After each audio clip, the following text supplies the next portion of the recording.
Frost was born in 1879, I think. Hart Crane in 1899, representing almost another generation from Frost. Auden was born in 1906. Bishop in 1911. She's the latest, the youngest in our syllabus, and it's almost 2 generations distant from Robert Frost. When I was a freshman at Yale in 1976, in April, Elizabeth Bishop came to read at Yale. She's, in a sense, a part of our world in a way that the poets that we've been reading really aren't quite. She was good friends with John Hollander, Penelope Lawrence on our faculty, Sandy McClatchy, and others. She filled the Art Gallery Lecture Hall, 400 people. And this is at a moment, interestingly, when she was not yet at the height of her fame. She would become, by the end of the century, a figure as prominent, as often read and widely read and esteemed as any of the poets we've been reading, which is a remarkable event in literary culture, because Bishop would have seemed to herself and to others through the course of most of her career as an interesting poet, but not as a major figure. And surely she was herself uncomfortable with that kind of stature. She was, I think it's fair to say, excruciated by public occasions, including this one that I'm referring to. Listen to her read. I think there's some recordings of her on the Center for Language Study website. Bishop has a kind of exaggeratedly ordinary voice, in the sense a very private voice that she was willing to put on stage, but always only uncomfortably so. In this particular reading I'm remembering, she had read for about 20 minutes and then looked across the stage with these 400 people in front of her at her host, Penelope Lawrence. "Is that enough, Penny?" She said. And of course, people wanted a lot more and a lot more of her. But she was reluctant to give it and uncomfortable giving it. Bishop, in a sense, belongs to poetry after modern poetry, poetry after modernism. And in September, I'm going to give a lecture course on poetry after 1950. And we'll start with Bishop and pay a lot more attention to her than we have room to do in this course. But Bishop belongs to, in any history of modern poetry, and she provides, I think, an important endpoint to the work that we've been doing together. She provides, in a sense, a kind of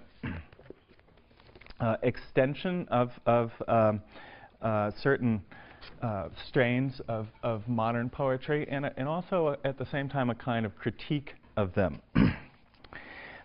Bishop went to Vassar, and she was on the literary magazine there.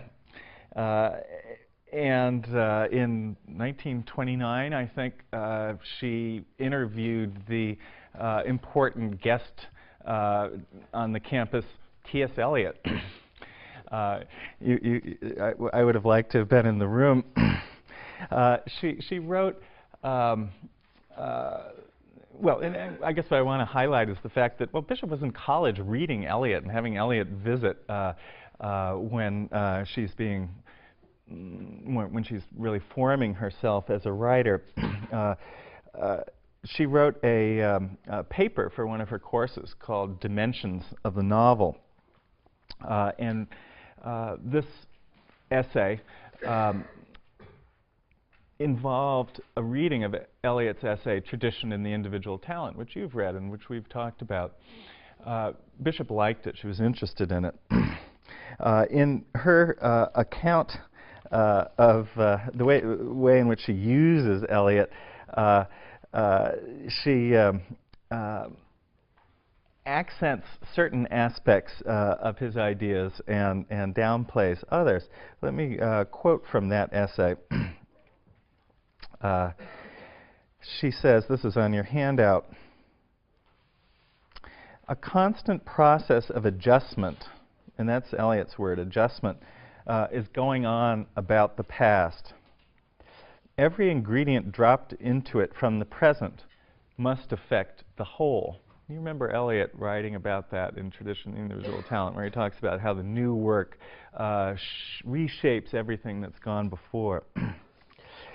Now, what Mr. Eliot says about the sequence of works of art in a tradition, in history, and this is Bishop's extension of Eliot's idea, seems to be equally true of the sequence of events or even of pages or paragraphs in a novel. But I know of no novel that makes use of this constant readjustment among the members of any sequence. So what Bishop's doing is applying Eliot's idea of sequence in tradition to the way in which a literary work might itself unfold. That is, where every, as it were, new moment in a novel, here she's talking about a novel, affects a kind of readjustment of what's gone on before. It is, as she's imagining it, a literary form in which there is a kind of continual reorientation required by both reader and writer. She takes over specifically that phrase, constant readjustment, identifies this as a kind of poetics, if you will. This is really an important idea in modern poetry generally, and you could look at Eliot's own poetry in, for example, Prufrock, as exemplifying something of what Bishop is describing. That is, a poem that unfolds, disclosing at every point new principles of order and perspective. It's an idea that is in that sense central to modern poetry, but Bishop takes it and she pushes it in her own work much further. She creates in her poetry a radically relative point of view that is adjusted to a kind of metamorphic and decentered world as she sees it, a world that is living in change. That phrase you might remember from the very end of Primitive Like an Orb, Stevens's great late poem. And Bishop is in many ways a Stevensian poet, a poet of change, constant change. But significantly, in Bishop's imagination, as in Auden's, there are no Stevensian giants, no major men, no large men reading. The poet in Bishop's poetry describes the world rather than creates it. The poet is not like God as the poet is in Stevens. The poet is much more like an ordinary person, a woman on stage in a skirt, speaking uncomfortably, if you like, to a large audience in an ordinary voice. Her poetry is, in fact, full of ordinary people. And this links her to Frost. There are, well, generally few emblematic or archetypal figures, such as you find in Yeats or in Moore's poetry, or often, for that matter, in Auden's.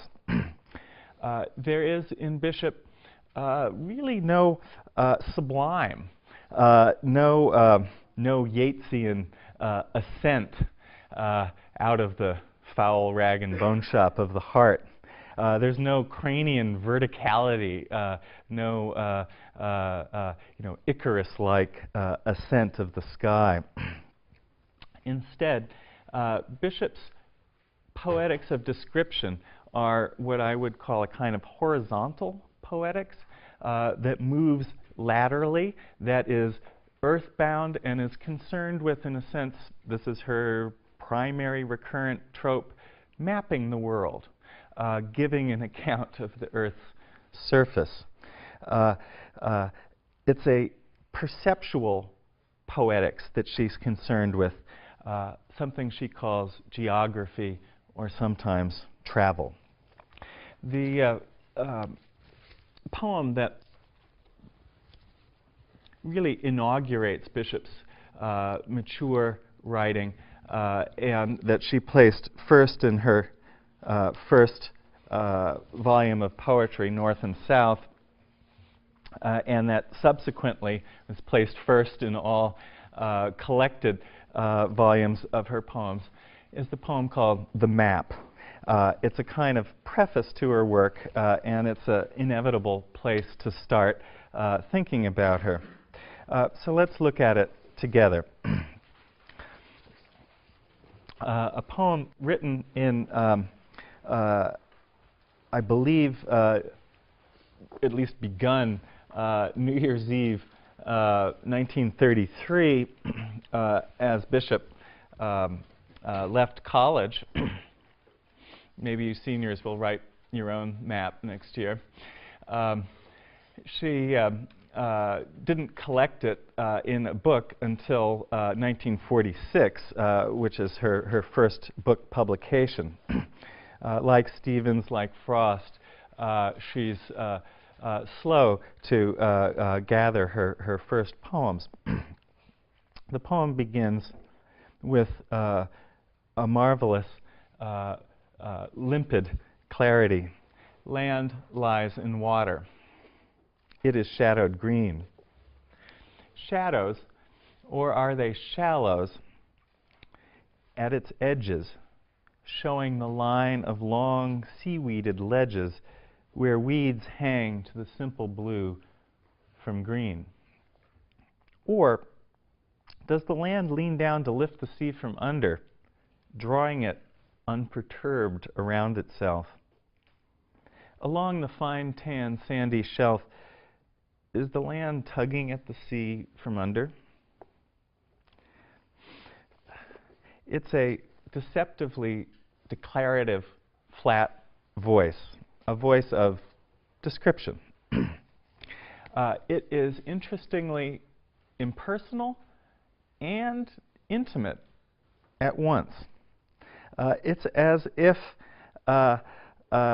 we were so close to her, she need not introduce herself.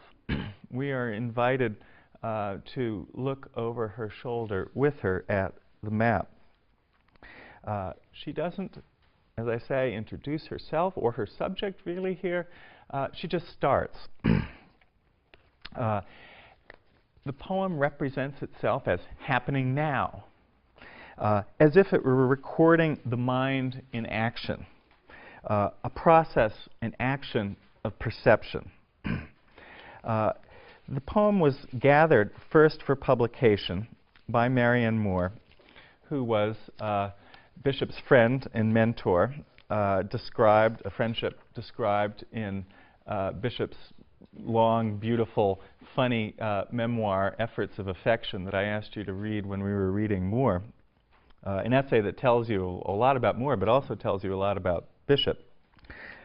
Moore, as her mentor, gathered this and two other poems and had it published in a volume in which an older poet presented a younger as a teacher or mentor would present a protege.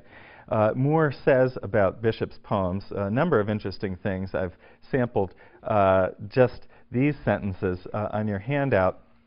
Some authors do not muse within themselves, but by contrast, Bishop does.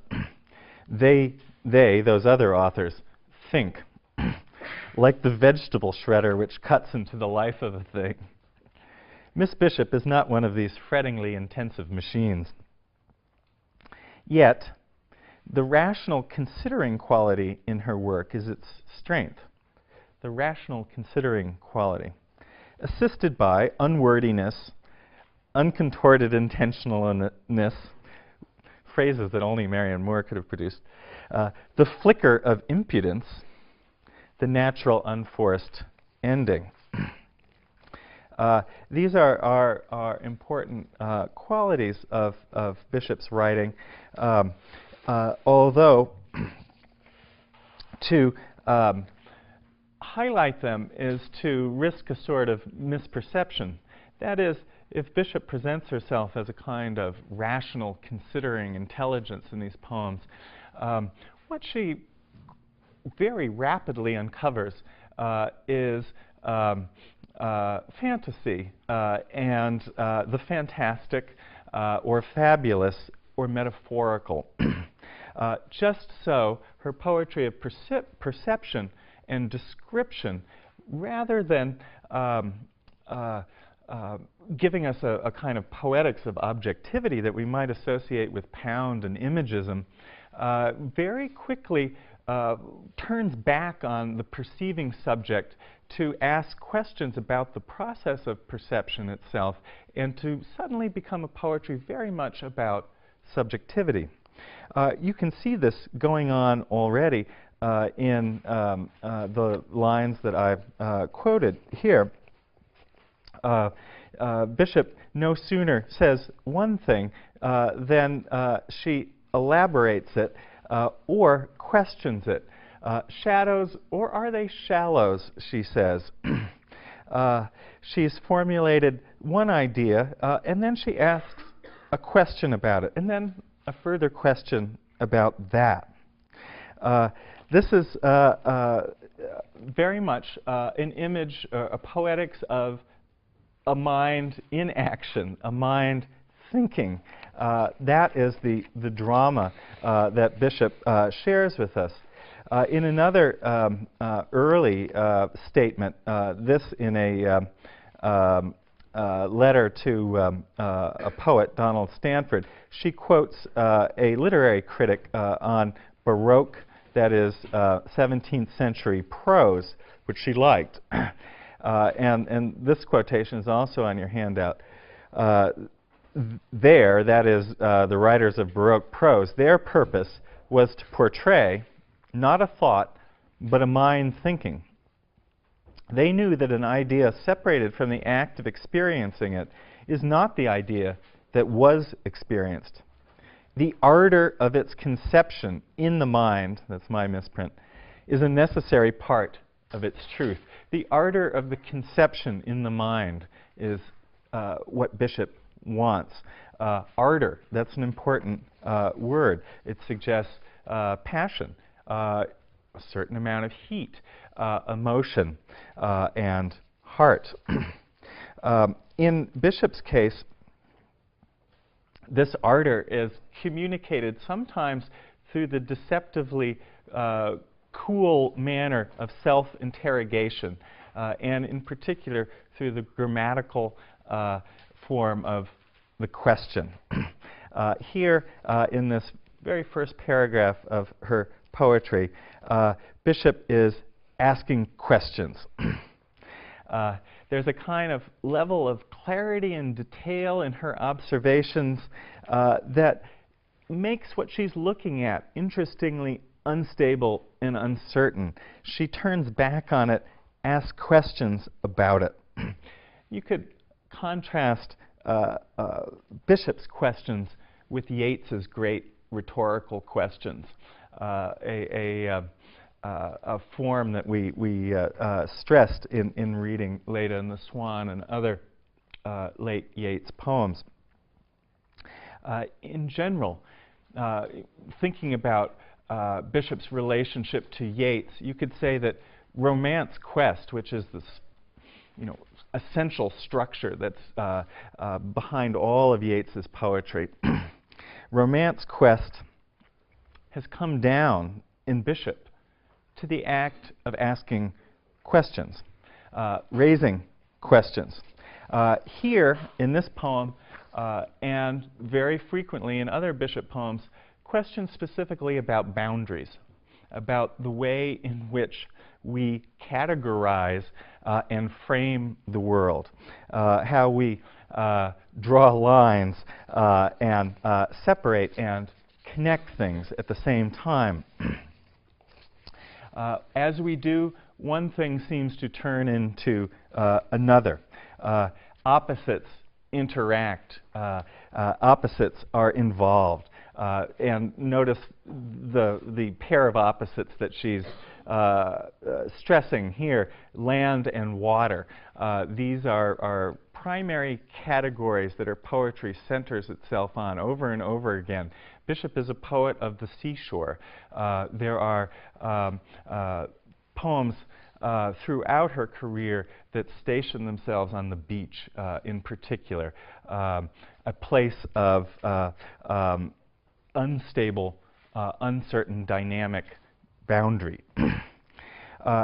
You can see the same kind of play of similarity and difference between terms in Bishop's poetry on a formal level already working here in this first stanza.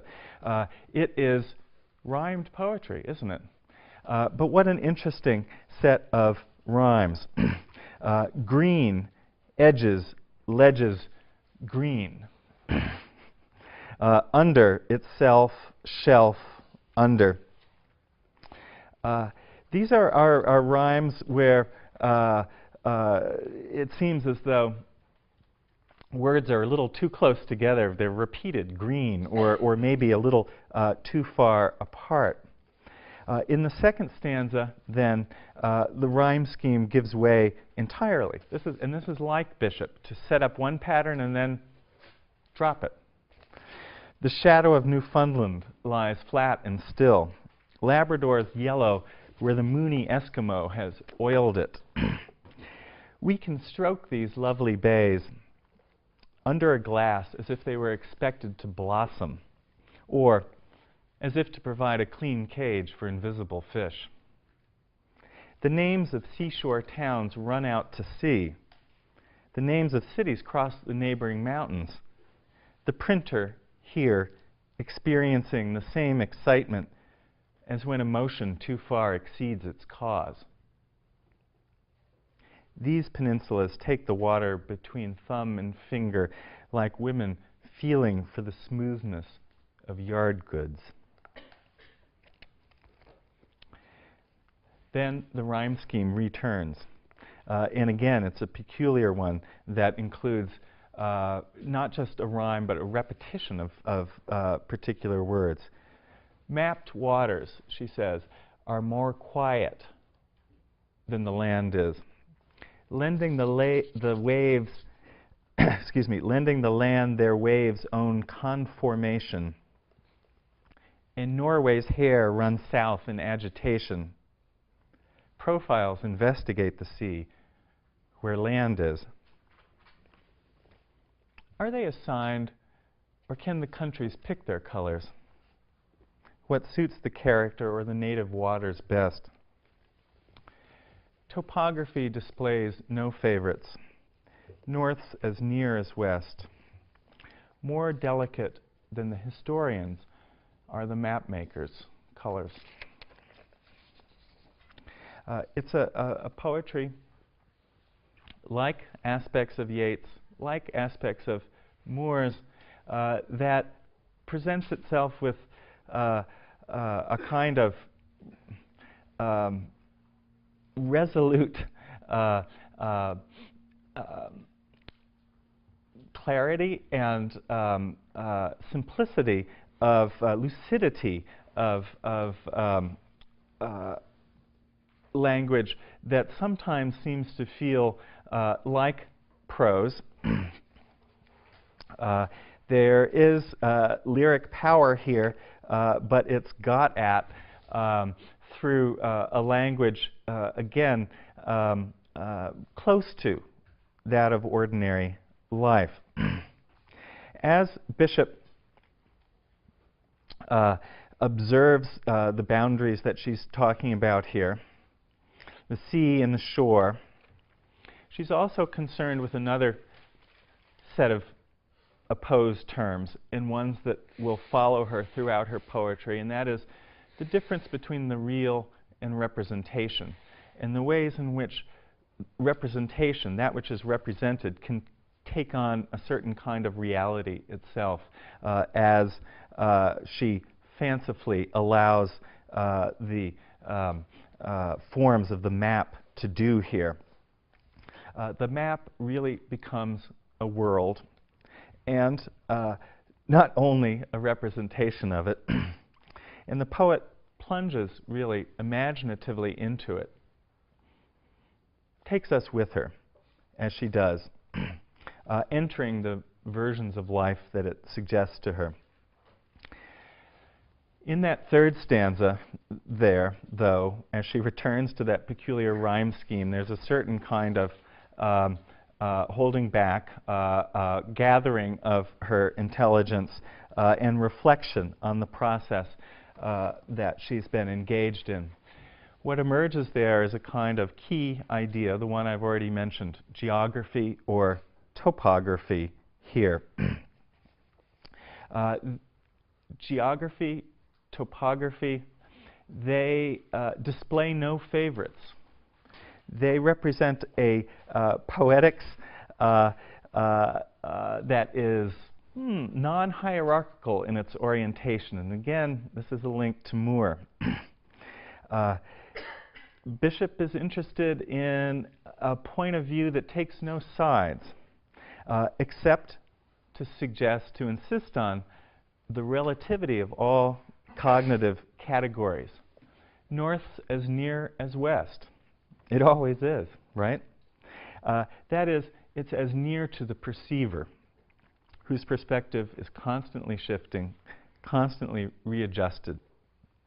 I talked about perspectivism in Auden.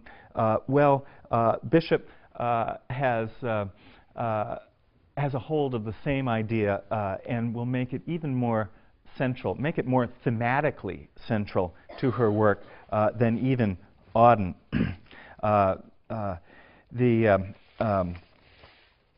opposition that she ends with is the one between the historian and the mapmaker. She presents herself here clearly on the side of the mapmaker, one whose colors of rhetoric, are more delicate than the historians. And on the side of the historian, who could we place? Perhaps Yeats, perhaps Pound, perhaps Eliot. Certainly Bishop's great contemporary, Robert Lowell. Bishop presents herself as engaged in a poetics of geography and of map-making that is more delicate than that of the historian. In that word delicacy, there is certainly some implication of gender. The opposition between the mapmaker and the historian, well, it would be too simple to call it an opposition between woman and man, and yet gendered terms are there in Bishop's language, I think. This poem, as I suggested, is composed in 1933, after Bishop has left Vassar, has made friends with Moore, who will be a central figure in her life. If, in some sense, emotion might exceed its cause, might lead Bishop to get carried away. There were lots of reasons why this might be so. Bishop grew up at first in Nova Scotia. She is a Canadian poet as much as an American poet, a poet of uncertain national identity, you might say. Her father died when I believe she was 5. Her mother, in grief, went mad and was institutionalized, and Bishop was separated from her, so that she grew up very much as an orphan. Much has been made of her biography. I wouldn't encourage you to, because Bishop herself treats it as an important frame and resonance for her poetry, but not as a rule as its subject. There is, I think, simply the important point to be made that here is a poet who grew up with a certain primary sense of dislocation and disorientation and an acute sense of divided identity. Biographical facts that, in a sense, lead us very quickly into the ethical and cognitive problems that are central to Bishop's work, and I think to this problem in particular. How do you hold yourself together? It's an important one, and one that we all, in various ways, struggle with. Bishop finds various ways to raise that question, to figure it and explore it. One early, amusing, and suggestive instance is the poem called The Gentleman of Shalott. And I'd like to look at that with you to get a little more sense of Bishop's poetics and some sense of her early self-conception as a poet. Remember the idea that she's taken from Eliot.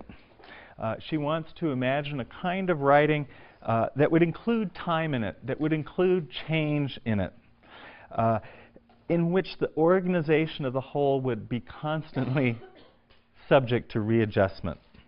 A text that would incorporate flux. A text that would be determined locally rather than by some global and general perspective. I think, unstable orders of a poem like Prufrock are important for Bishop, and that Prufrock is, in fact, a figure behind this one of Bishop's, The Gentleman of Shalott. Bishop's character is a kind of dandy like Prufrock. Bishop is also, at the same time, playing with Tennyson and his poem, The Lady of Shalott. A kind of gender switch has occurred in Bishop's poem. What does it mean? Well, I'll leave you to ponder it, but I think that one way to understand her joke here, I'm not going to write about the Lady of Shalott, I'm going to write about the Gentleman of Shalott. One way to understand her joke here is to suggest that this poem is in part about what it means for Bishop to be a woman poet. And it implies that that meant for her a certain kind of gender switch, a sex change, and one that might introduce a certain amount of stress, as well as comedy. Let's listen to some of it. Which eyes? His eye.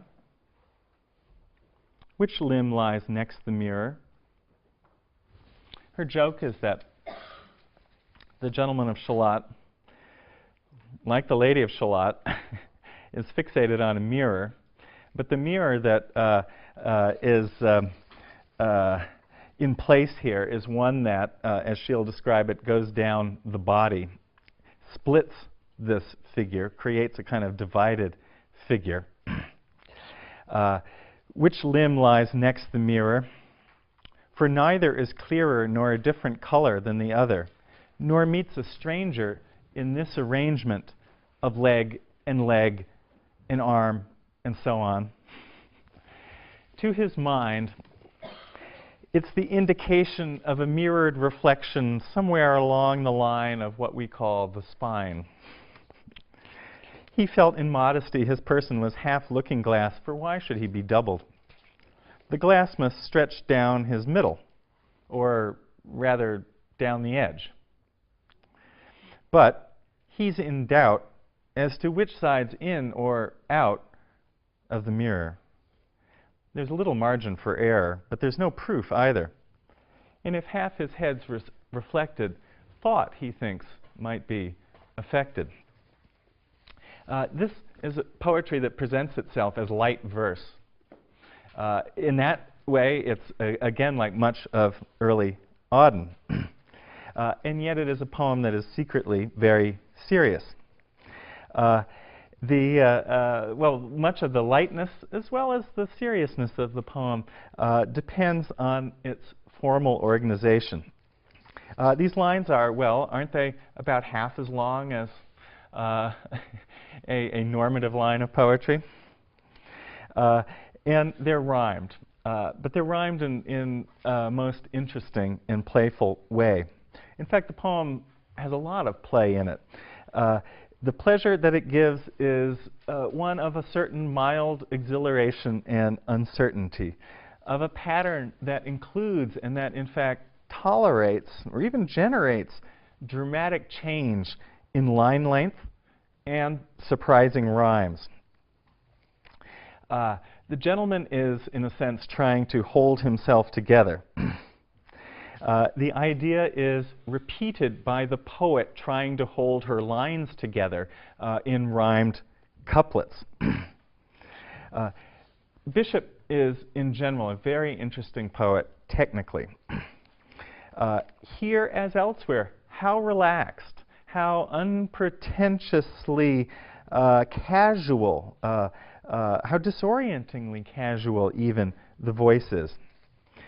There isn't here or elsewhere in Bishop Frost's tension between speech and meter.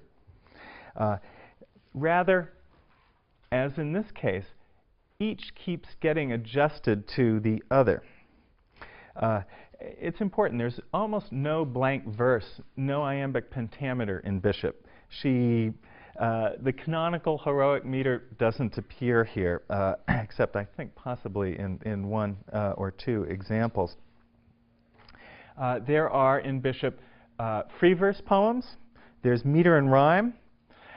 There are often poems that move in and out of these forms, much as the map begins in rhyme, moves out of rhyme, and returns to rhyme.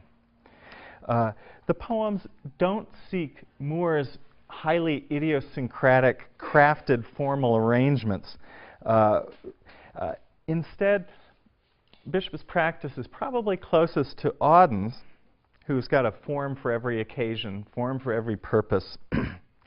But Auden's forms are always, in a sense, preset, drawn from an existing repertoire. What is right for this occasion? A ballad. I will do a ballad.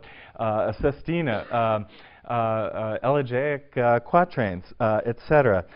That's the way in which Auden presents himself. And Auden adheres strictly to his forms. And he uses those forms to shape and interpret the occasions of his writing. In Bishop's case, it's really just the other way around. What she does is alter her forms under the pressure of the occasions of her writing, her purpose and subject. Nothing in Bishop is preset. Everything is provisional, in the process of being remade, in a process of constant readjustment, on a technical level as well as on the perceptual level that I began by talking about. This is a vision, really, of what the world is like and how writing might respond to it. All of these things are going on in this little poem, The Gentleman of Shalott, and with a sense of comedy.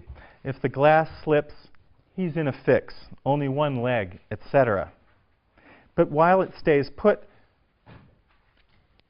so long as we accept this provisional arrangement, he can walk and run, and his hands can clasp one another. The uncertainty, he says, he finds exhilarating. He loves, and here's that phrase from the essay on Eliot, that sense of constant readjustment. He wishes to be quoted as saying at present, half is enough. A kind of motto that Bishop might have adopted too. Let's look at another version of this figure. This time, not a person, but a creature. And I mean specifically the sandpiper, who appears in a much later book, Questions of Travel, from a book written largely in the 1950s and early 1960s. Sandpiper is on page 131. Again, it is a poem that takes place on the shore. Instead of the Gentleman of Shalott, in his fussy way and yet practical way, getting along in the world, we are introduced to a finicky bird. The roaring alongside he takes for granted, and that every so often the world is bound to shake. He runs to the south, finical, awkward, in a sense of controlled panic, a student of Blake. Another poem that is stationed on a shifting boundary, the boundary of the tide. Bishop is engaged here in a kind of playful, active revision of the visionary innocence celebrated by William Blake. I quote the lines on your handout that Bishop is referring to. To see a world in a grain of sand, this is the beginning of Auguries of Innocence, and heaven in a wildflower, hold infinity in the palm of your hand, and eternity in an hour. Here Bishop is sort of playfully saying, well, what kind of figure is really Blakean? What kind of figure wants to see the world in a grain of sand? Well, a sandpiper looking for his food. The beach hisses like fat. On his left, a sheet of interrupting water comes and goes and glazes over his dark and brittle feet. He runs straight through it, watching his toes. Watching, rather, and this is, again, Bishop proceeding by correcting her perception, watching, rather, the spaces of sand between them, where no detail too small, and again, the sandpiper, like the poet, is focused on detail. The Atlantic drains rapidly backwards and downwards. As he runs, he stares at the dragging grains. The world is a mist, and then the world is vast and minute and clear. The tide is higher or lower. He couldn't tell you which. North is near as west. His beak is focused. He is preoccupied, looking for something, something, something. Poor bird, he is obsessed.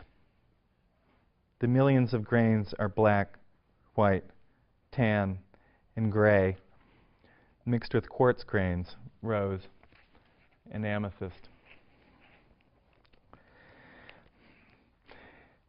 The poem's own structure shifts interestingly in terms of its line lengths and Bishop's ways of using enjambment or end-stopped lines.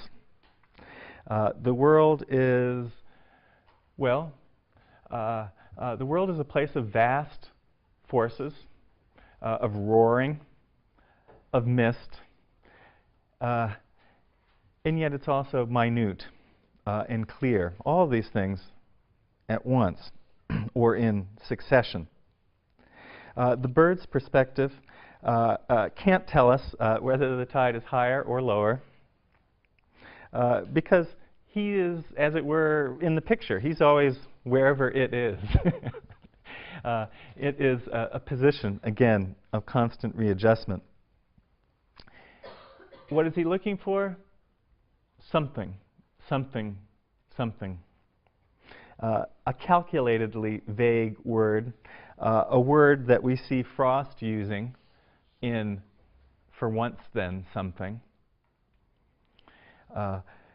Instead of moving here towards generalization, the poem moves towards more detail, towards a list, a series, finally, of colors, simply.